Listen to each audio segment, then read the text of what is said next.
One of the nice surprises on this album, aside from the stellar verses that Inspector Deck put out, which were incredible to hear, was the J Dilla content. Can you give us a bit of a history as to how that came about? I know when we spoke in LA in April, when we did the interview out there, that you mentioned that you didn't know where the record had come from or if anybody else had spat on it. But how did you actually get to work with Dude and get these records? Well, you know what I mean? Definitely a good friend of mine, Busta Rhymes. AKA, you know, Busta's Jamaican too. Yeah, you know? Of course, it's one of the best rappers, isn't it? See, it's just so crazy that at the end of the day, out of a lot of peers in the game that I fuck with, he was one that was a real good friend of mine. For some reason, that's why I said everything happened for a reason, because out of everybody in the game, I could say that man really was there for me, you know what I mean? And I've been there for other people in the game too, you know what I mean? And I don't look for no returns from everybody that I do something from, but for him, he was a real good friend, you know what I mean? And he actually made the J Dilla situation possible because he knew that I was working on the album, and you know, I respect Busta. Busta been in the business for like 20 years, still getting busy on that mic, still handling like he just been there 2 years or something. And when he knew that I was working on this album, he was like, yo, I want to get down with it. I want to help you pick some of them beats for that album. So me knowing that Busta's a real talented dude, he's a good friend, yeah, my brother, whatever, if that's how you feel in your heart, you want to help me, I'm never going to knock a nigga trying to help me. You know what I mean? And at the same time, I respect him. You know what I mean? As an artist, I respect his ear. So he was telling me about the J Dilla situation and telling me about, you know, this is one of the dudes that I really like as a producer, and I want you to meet him. And I never got an opportunity to meet him physically. I got an opportunity to talk to him on the phone.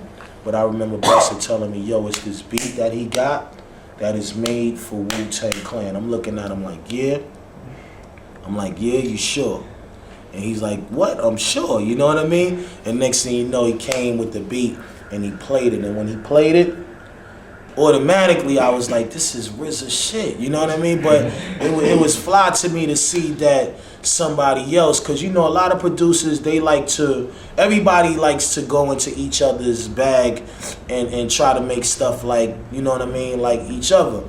And as a producer, I felt like, wow, this dude is hard. Like, and then I started checking his history, and he did a lot of shit. He just ain't really worked with a lot of East Coast artists before or whatever. So, you know what I mean? Busta was like, yo, this shit was carved out for y'all. So I heard it, and automatically I was like, yo, that's it. He put me on the phone with him, and you know, man, talked. He was like, yo, it's a blessing to, you know, to rock with you and shit. I'm like, yo, I ain't even really know about you, my dude, but you ill, you nice, and I want to work with you. So all that happened, like, just at the moment, though, but that was through a good friend, Busta Rhymes. So, you know, these are the things that made me really look at Busta as not only being a good friend, but a good brother, too, you know what I mean? And I decided to, you know, let him be a part of the executive producer table with me, you know what I mean? Just on some real nigga to real nigga shit. Anytime I see a man trying to help another man, I'm the type of dude that respect that and want to give back to him as well. So he didn't ask for no money, he didn't care about none of that. All he wanted to do is see his brother win, you know what I mean? And he gave me something that was hot. And like I said, it goes back to me having that rapport with true Jamaican niggas, man, you know what I mean? Like, it had to happen like that, I guess.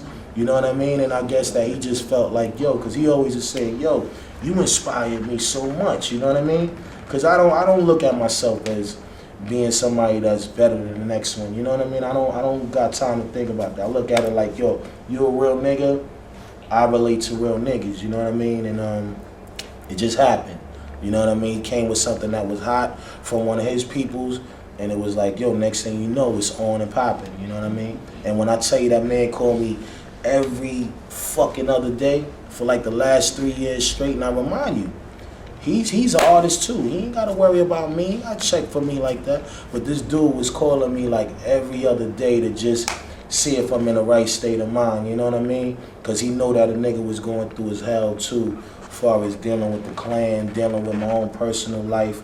You know what I mean? Like, I'm never the dude to really invite anybody into my world, but when I do have a friend, we do sit down and we chat. You know what I mean? And he's seen something in me, and he's seen that I needed, you know what I mean, to hear something positive and retrack who I am. You know what I mean? And sometimes it takes that. Like you won't listen to your woman, but you'll listen to her girlfriend say something. You know what I mean? Or it's vice versa. You know what I mean? Sometimes we tend to not look at the people that's talking to us in our face, but we look at the other people that make the difference in our conversation. And he was definitely a gentleman at everything. Has there been Elton John influence on this album? I'm hearing. Elton John sample or Elton John influence somewhere? That's the joint. Can you speak on that? That's the joint we got called "Kiss the Ring." You know what I mean? Yeah. It's basically like a victory song, and you know how I wrote the song was more or less like writing a letter to all the faggots in the game. Like, you know, y'all thought I was over with, but now y'all gotta kiss the ring. You know what I mean? And what exactly is Elton's influence on that? Was it a direct relationship with him or a sample stuff? Well, you know, RZA did a charity fund with Elton John at one time. Right. And you know, that was a plus that actually helped us be able to get the sample cleared. And were you in the studio together at any point, or did he give you feedback verbally on that? Nah, this was just a sample song. You know what I mean? This was just something that, you know, one of the producers happened to have in it, and then to make a long story short, it was like around the time of getting it cleared, I think RZA had did a charity thing with the dude whose sample we used. So it was like, word, yo, we got something with Elton John, even though you and Elton had done a charity fund together. It was something for the kids or whatever. Him and RZA got together. So RZA gave me a call and he was like, yo, the Elton John thing that y'all got, that you got on the album, I got a relationship with him now, so I might be able to get that cleared. Word, get that cleared. Get on top of that, you know what I mean? And so that's probably what's going to make the album a success, is that there's enough about it which is like Cuban Linx 1. Yeah. There's also enough different about it to keep it refreshed, but refreshed to the true core of hip-hop, like bringing in Dilla, like bringing in Elton John. And I feel similar like enough, all different kind enough. of elements is like, that's what make 2 special, you know what I mean? Because 2 is not to be looked at as 1. Number 1, I could never ever fuck with that, you know what I mean? That was something I did fresh off the block, like, you know what I mean? That was me when I was a kid, you know what I mean? Now it's 15 years later, I'm 39 right now. I'm like a real grown man right now. So, you know, I try to like just let that be what it was then and kind of like move forward with life, you know what I mean? This album right here is just, I wanted to take y'all back, but I wanted to still move forward, you know, as an artist, you know what I mean? And come up with different tracks that y'all can feel, yo, I ain't never heard an MC really rhyme to these kind of beats, you know what I mean? So I made it my business to challenge myself with different production, you know what I mean? We wanted to take y'all back, but we wanted to still move forward, you know?